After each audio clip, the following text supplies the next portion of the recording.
Il est bientôt 12h30 à la une de votre Déj Info. Un déluge de pierres dans la vallée de la Maurienne. Un éboulement s'est produit hier après-midi sur une route départementale. Il n'y a pas de blessés, mais la circulation va rester coupée pendant plusieurs jours. Également dans ce journal, les nouvelles mesures de Gabriel Attal à quelques jours de la rentrée scolaire. Les épreuves de spécialité du baccalauréat auront lieu en juin et non plus au mois de mars. Le port de l'abaya en classe sera interdit. Quoi d'autre? On voit ça dans le détail dans un instant. Et puis c'est une rentrée sous le signe de l'inflation. Il y a deux bonnes nouvelles quand même. Ça concerne l'alimentation. En revanche, le coût de l'énergie continue de plomber notre budget de la rentrée. Emmanuel Le Chypre dans un instant.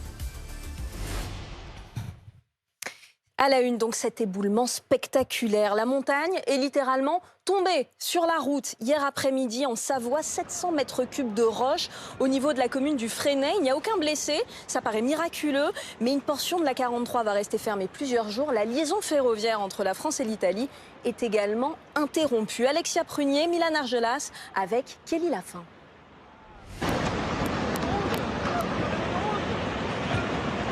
« 700 mètres cubes de roches en chute libre. La scène a eu lieu hier soir en Savoie, dans la vallée de la Maurienne. Le maire de la commune du Fresnay se trouvait juste en face de la façade qui s'est en partie écroulée. Donc on a vu effectivement les premières pierres qui commençaient à descendre, à dévaler la pente. Donc toute la poussière de la terre qui envahit également l'autoroute. Et puis heureusement, quand on était présent, on a vu qu'il n'y avait pas de véhicule qui passait à ce moment-là sur la RD 1006. Et donc c'est un miracle également. Car aucun blessé n'est à déplorer. La route départementale en contrebas et une portion de l'autoroute A43 sont pour le moment fermées, le temps que les débris de cet éboulement soient dégagés. La circulation des trains entre la France et l'Italie est aussi totalement interrompue, et ce, au moins jusqu'à mercredi matin inclus. La semaine dernière déjà, un bruit sourd et un torrent de glace surprenaient ces alpinistes dans le département voisin de la Haute-Savoie. 2 jours plus tard, un homme est tué par une chute de pierre. Des éboulements de plus en plus nombreux, dus notamment à la canicule de ces dernières semaines. On a constaté par exemple jusqu'à plus 10 degrés au sommet de l'aiguille du Midi et un isotherme 0 degré, c'est-à-dire l'altitude à laquelle on observe la température de 0 degré, jusqu'à 5000 mètres. Ce qui n'est pas du tout anodin et ce qui a de multiples conséquences. Notamment la fonte du permafrost. Ce gel permanent en haute altitude permet à la glace de jouer un rôle de ciment dans les fissures des rochers. Mais lorsqu'ils fond, des pans entiers de versants peuvent s'écrouler. Selon une étude menée sur une partie du massif du Mont Blanc, en 3 décennies, les écroulements ont été multipliés par 10.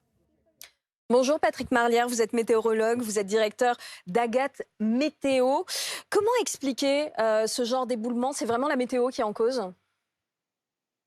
En tout cas, plusieurs paramètres météo ont certainement influencé cette situation. Alors, ça a été évoqué au cours de vos reportages, mais effectivement, il y avait un temps sec qui perdurait depuis quelques jours. Et puis, associé à ces fortes chaleurs, on a eu plus de 30 degrés à la même altitude que s'est passé l'événement, plus de 30 degrés depuis le 9 août, et même on a eu plus de 40 degrés entre le 20 et le 24 août, donc une situation de très forte chaleur dans ce secteur. Et puis, bouleversement ce week-end. En l'espace de 48 heures, il est quasiment tombé 1 mois de précipitations. Donc, ces fortes pluies sont tombées sur des sols secs, évidemment, et ils ont ruisselé, et ça a aussi contribué à cette situation, en tout cas à la fragiliser. Et donc, voilà la situation météo. Il faudra analyser ces événements parce qu'en altitude, il est tombé encore plus de précipitations. Et puis, il y a eu aussi ce bouleversement depuis ce week-end, car il y a eu un brusque changement des températures.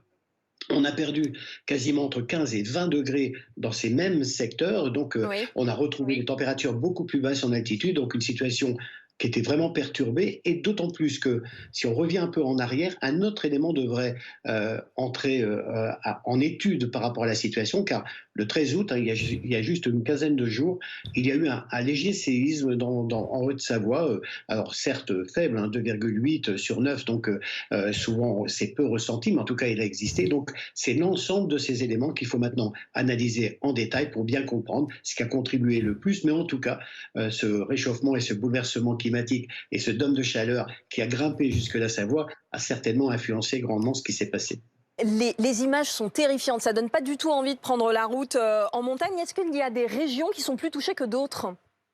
Alors, évidemment, les Savoies sont touchées. On a vu avec les séismes qui se sont produits il y a une quinzaine de jours, très légers, mais en tout cas, ça a pu influencer. Et puis, il faut regarder ce qui s'est passé aussi dans les Pyrénées. Ça a été évoqué précédemment, mais effectivement, on a eu aussi ces brusques changements de température. Il a neigé dans les Pyrénées, il a neigé aussi en Savoie, certes, à plus de 2200 ou 2500 mètres. Donc, ces secteurs sont dangereux. Alors, à chaque fois, lorsqu'il y a des randonnées de prévues, surtout prenez en compte les prévisions météo à court terme, elles sont de plus en plus précises, et vous suivrez les événements, et surtout ne vous déplacez pas s'il y a le moindre risque, évidemment. La montagne, c'est comme la mer, il faut être extrêmement prudent. Merci Patrick Marlière d'avoir répondu à nos questions ce matin. L'autre grand